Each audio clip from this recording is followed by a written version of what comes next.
Buy and hold, dollar cost averaging. Buy and hold. Trading, investing. Investing. 10 million doing what you love, 100 million doing something that you don't like. 10 million doing what I love. Tech stocks, pharma stock. Tech stock. McDonald's, Burger King. I would say Burger King. Love or money. Oh, you asked me this last time and I almost got in big trouble because my boyfriend was so mad at me. So I'm going to say money.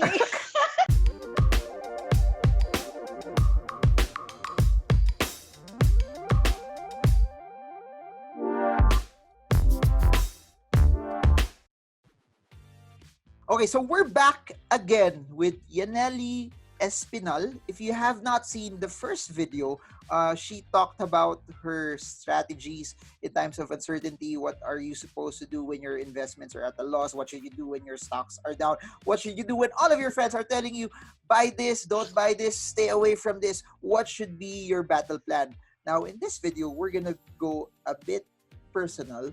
We're going to look at her tactics, her strategies on how she allocates money for the stock market or for equity funds or for her investments as a whole. Because at the end of the day, investing is all about volume. If you earn 1,000% but you only put $10, then it's not really gonna help you much. So Yanely, welcome back in the podcast. Thank you. Happy to be back. Okay, so by the way, since this is the second video, what's your opinion for Yanely? Team Mila Kunis or Team Natalie Portman? Anyways, I want to know so bad. I watched this in one of your videos that you save 50% of your money and then you only spend 50%. How is that possible? How do you do it? Because a lot of people can't even save 2%, can't even save 1% of their salary, of the income that comes their way. What's your technique? Yeah, I think the first thing is, as much as you can do it before you even see the money, that's going to be the easiest way, because out of sight, out of mind, you don't even know. It's basically like it's happening in secret. And the only way you can really do that is to do it pre-tax. So for me, I have a great job that allows me to invest in a 401k, and they also give me a match. So what I do is I take full advantage of putting out as much as I can to get that match in my 401k. And for me, that's 10% of my salary. So automatically, I'm saving 10% of my income just by putting enough to get the match in my 401k. And that means I have to try to do everything I can to save another 40% after I, have already gotten my direct deposit from my paycheck. So what I try to make sure that I do is a little bit less than half of every single paycheck comes directly into my savings account, and the rest goes into my checking account. So the money that goes into my checking account, I kind of, in my mind, I already know, okay, that money is going to be for all the bills that I need to pay. And any extra money is just for me to enjoy myself. If I need to, go out for a drink, or if I want to go buy my friend a birthday gift, whatever is my money for me. But whatever I put in that savings account when the direct deposit comes is specifically meant for me to never see it again. I just want to pretend that money doesn't exist. And so for me, that means I have to make sure that I'm putting it into separate savings accounts. So for me, one of them is my high yield online savings account. And I always try to keep that savings account between $10,000 and $12,000. For me, that is equal to 6 months of my rent, my bills, my food, grocery bill, and my cell phone bill, and my cable bill, or not cable, I don't have cable, I have internet, my Wi-Fi. In the part one of the video, when we were talking, I said, every person has to do their own financial plan and find out what is the number for you. So for me, I sat down, I did all my rent, my bills, my groceries, and I added that up for 1 month, and then I multiplied by 6 months. For me, that's $12,000. So that's how I got that number. But some other people may choose to do 3 months or 1 month or 5 months. Again, it is very personal to what you want to have set aside. So that I just always made sure I tried to do that first. And then once I hit my savings goal of $12,000, then I just move everything to investments. So I don't even save any more money. I invest everything else. So now when my direct deposit check comes, it already hit my 401k. My savings emergency funds already maxed to my 6-month goal. So now all the other 40% of my income goes straight to my investments. So first thing is my Roth IRA. I have to make sure I love taking advantage of my IRA. I make sure that I get $6,000 every single year, so that, or at least every year is a new limit. This year is $6,000. So I had to make sure, okay, I have to put $500 every month in there to make sure I hit 6,000. And then anything after that, I always just put it in a general taxable investment account. Usually what I look at keeping in there is mostly exchange traded funds, because it's much lower in the fees compared to index funds. In my 401k, I have all index funds. But when I have just my general taxable investment account, most of it is exchange traded funds. And then I have one index fund in my other account. Yeah, I mean, all of my investments are a mix, but I try to always have index funds, exchange traded funds, because they tend to be much lower cost than if I was going to buy, individual stocks or individual bonds or anything like that. So I try to stick with funds. And yeah, that's pretty much how I do it. I just try to do as much as I can before I get my check. And then the rest, I divvy it up. One thing that might come across their mind is basically this. She can't save 50% maybe because she's already rich, or she can't save 50% because she's making a lot of money. She can't save 50% because maybe she doesn't have a lot of responsibilities. How about me? I have kids. How about me? I'm supporting my family. That used to be me, honestly. Now I can say I make a higher income now than I ever did before. And, obviously it's because I've been working for a lot of years, since I graduated college, but and I worked all through college and high school too, but I was only really making minimum wage. So now I'm working a full-time job that gives me benefits really pretty much since I graduated from university. So for me, what I would say is when I first graduated, my very first job ever was I was a classroom teacher in New York City. And in New York City, in the United States, when you're a classroom teacher, you don't make a lot of money, unfortunately, because you deserve to make a lot of money if you're a teacher. You work so hard. This is one of the hardest jobs in the world, taking care of everybody else's children, making sure they behave, making sure they're learning, and making sure they're being kind. It's a hard job. But it was very fun and everything, but I was not making a lot of money. I was making my first year, about $39,000. And in New York City, how in the world are you supposed to live off $39,000 when you have your rent to pay? I have my family to help out. Plus everything in New York City is more expensive. So it was definitely very hard for me. And I still managed to save half of everything. But the reason why is because I had so much credit card debt. I had $20,000 of credit card debt. And I was telling myself, there's no way I'm going to let this credit card debt keep on growing, because it was growing at like 22, 23% interest. That is insane. It's like no point in me investing in the stock market when I'm giving the credit card company 23% interest. It's like, it doesn't make sense. So my goal, I was so focused. I had to make sure I wasn't spending any money unnecessarily. And the most important thing that I did, when I would come home from work, I didn't stop working. I kept on working. I was tutoring online. I was making videos for different companies. I was babysitting on Thursdays, Fridays, Saturdays, Sundays in the morning. All my friends were going out to brunch. We're going out hanging out. I was like, bye, see you later. I have to go work and do some tutoring, because I was able to make a lot of money tutoring because I was a teacher. It's better than having some college kid come in your house and tutor and babysit your kids. You pay more if you have a teacher. So I was able to really work more outside of my full-time job. I know a lot of people, they have a job and they think like, well, this is all my job pays. Then you have to get creative. Outside of your job, you have a lot of time, a lot of free time. What are you doing with that free time? And are you using the internet as much as you can to make money, to make passive income? That way you make money while you sleep. So you have to get creative and learn how to use technology to your advantage. If there's one thing that I got there is, don't just limit your income to your salary, to your job, because there's different ways for you to be able to go on the offense and make money. We were talking about saving 50% or setting aside 50%. Now, on a monthly basis, you mentioned that everything goes to the government mandated investments that you have also. But how do you structure it? How do you know which goes to ETFs? How do you know which goes to index funds? Do you compute it in a certain level that, okay, every month I will put this much until it hits this. When it hits this, I'm going to invest in a different investment altogether? So for me, it's kind of tricky because I only have like the freedom to choose, really, to have like unlimited choice in my general taxable investment accounts. But when you're operating within like a workplace employer plan, like a retirement plan, like a 401k or a 403b, you most of the time you don't really have free choice to just pick anything you want. You have to look at that plan and you have to look at what are the funds that are offered in that plan. Sometimes they don't offer exchange traded funds. Sometimes they only have target date funds. Sometimes they only have like some other types of funds that you can choose from, like traditional mutual funds. They might not even have index funds. Like they might or they might not. You don't really know until you look at the details and the funds listed in the plan package.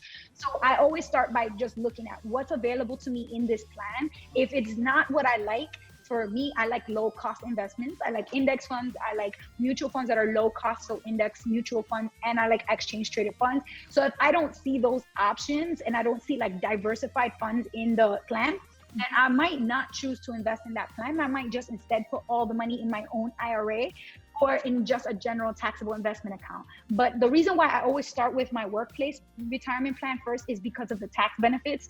It's always really nice to not have to worry about taxes, even if there's stuff going on in the account. If the manager of the fund is making moves, you don't have to worry about any taxes. And especially with exchange traded funds, because they have a lot more taxable events compared to index funds.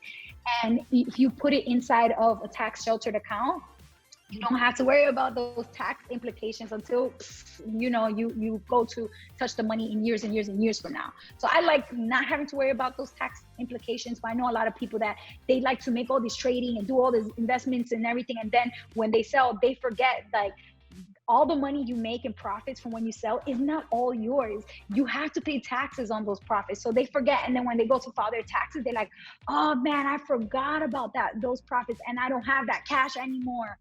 Well, you better cough up some money because you have to pay your taxes whether you have the money or not. So that's why it can be tricky with young people and the selling and buying, stock so much, because taxes. So you have to make sure that you're paying attention and you're putting money aside to pay the taxes as well whenever you make profits. Got it.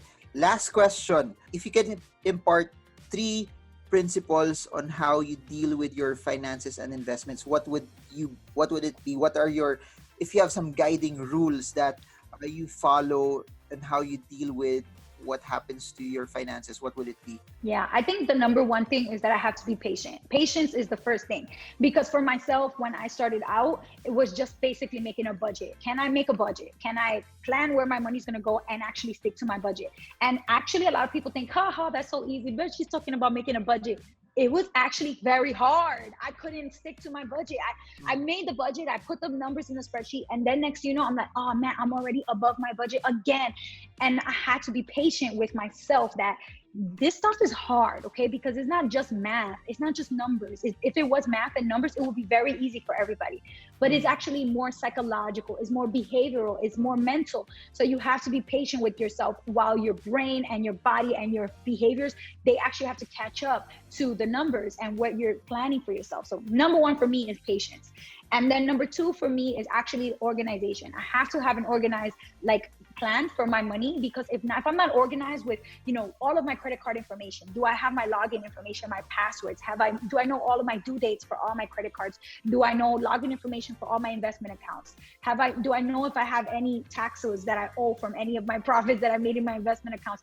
These are things that most people, they don't know. And then when it comes time to actually handle their taxes, or they have to talk to an accountant, then they're like, I have to find these documents. I gotta go through and you're just gonna be stressing yourself out. So if you have an organized system all throughout the year, then you don't freak out when tax time comes around, especially if you're a business owner. Business owners out there know what I mean, because you have to be keeping records of all your transactions, everything that you're bringing in revenue and expenses. And if you can't prove it when tax time comes around, then you can't write it off. So you have to be strategic and organized.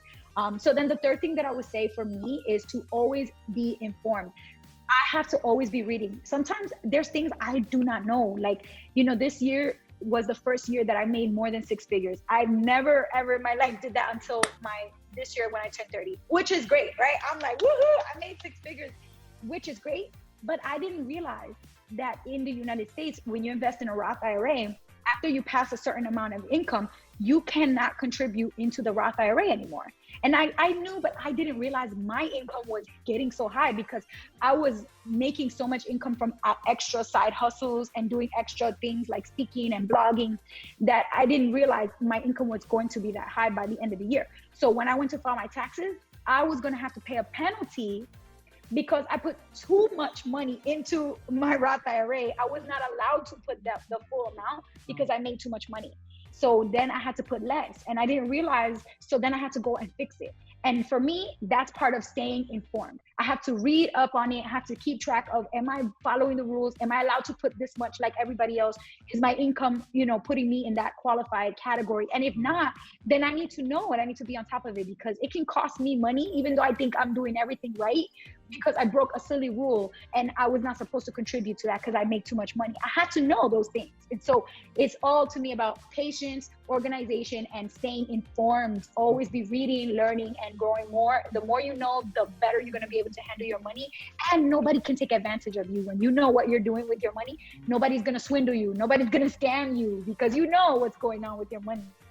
Totally agree with that. That's why it's so important that whatever you enter into, you study it. You don't have to be an expert, but as long as you know what you're getting into, it will allow you to weave whatever scenarios that come your way. So thank you so much, Yanely Espinal. Now, we're gonna go to fast talk. I'm gonna give you two choices. Pick one and let's see how it goes. Buy and hold, dollar cost averaging. I recently read a study that shows that if you have a lump sum of money, a big pile of money that you came into, and you drop it into the market just one time and forget about it, over time, all the studies show that you would make more money in the end by just buying and holding compared to dollar cost average. So I'm going to go ahead and switch my answer and say buy and hold. Trading, investing. Investing. 10 million doing what you love, 100 million doing something that you don't like. 10 million doing what I love. Tech stocks, pharma stock. Tech stock. McDonald's, Burger King. I would say Burger King. Love or money? Oh, you asked me this last time and I almost got in big trouble because my boyfriend was so mad at me.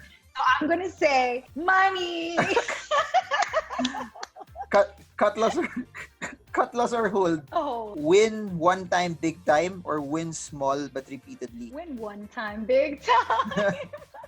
That goes against everything I believe. But the reason why I think it's the psychology. If it's happening all the time, you don't really feel like it's a big deal. But if it happens one big time, it's like a huge moment of, gratitude and celebration. It's like a big deal. Versus if it keeps happening all the time, you don't really think it's that special. Fitness or finance? Finance. Die with a lot of money or die fulfilling your purpose? Die fulfilling my purpose. Amazon or Walmart? I gotta say Amazon. Google, Facebook? Google. Bitcoin, gold? Bitcoin. US dollar, euro? US dollar. Disney, Netflix? Netflix. Five Guys, Shake Shack? Shake Shack. Thank you so much, Yanely Espinal. Guys, if you I was sweating. I was like, oh my God.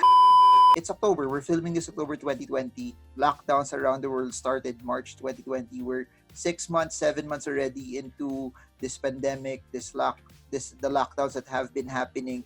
And it seems that there's nothing happening. And in the same way, while there's nothing that's happening, they were in a better position last year than where they are today. Any words for them? Yeah, I think it's going to be hard no matter what when you feel like other people are doing well and you're not. But right now, it's clearly not a time like that. Everybody is really struggling. And even if that doesn't make you feel like, oh, that doesn't make me feel any better. I don't care about other people. I'm not doing well. I think it's really important to stay inspired and to try to stay positive through the tough times. And for me, I do that by doing exactly what you're doing right now. I try to go online and I watch positive content, and I try to watch things like Impact Theory on YouTube. It's a free, great show that has inspiring stories of people who have done insane, just crazy things. Like they have overcome such amazing hurdles in their life. That leaves me feeling like, wow, if they can do that, then I can make it through another day. I can make it through another rough week or rough month. So just stay inspired. I think that's the best message I can give you. I hope you guys got a lot from her. And if you want her back again, just put it in the comment section. I want Yanely, and then let's see in the next few months again how we're gonna go through it. So thank you so much, and to everyone. I hope you guys got a lot from this, and I hope this is something that added value and content to all of you, especially in terms of how you manage your money, because it's not about also how much you make. It's not about also how big your investments are, but what you do with what you have today. So thank you so much. God bless you all. Trade well, trade strong, trade smart. See you all again soon. When I want to feel inspired, I watch Mr. Beast. But anyways, do you like the Lakers winning the NBA championship? Do you even watch basketball? I don't watch basketball, but it's funny. I was sitting here doing work. I was recording YouTube videos in my kitchen. And all of a sudden, I just go on Instagram for 5 minutes and I see everybody talking about LeBron James. And I was like, what is going on? Is there a basketball game today?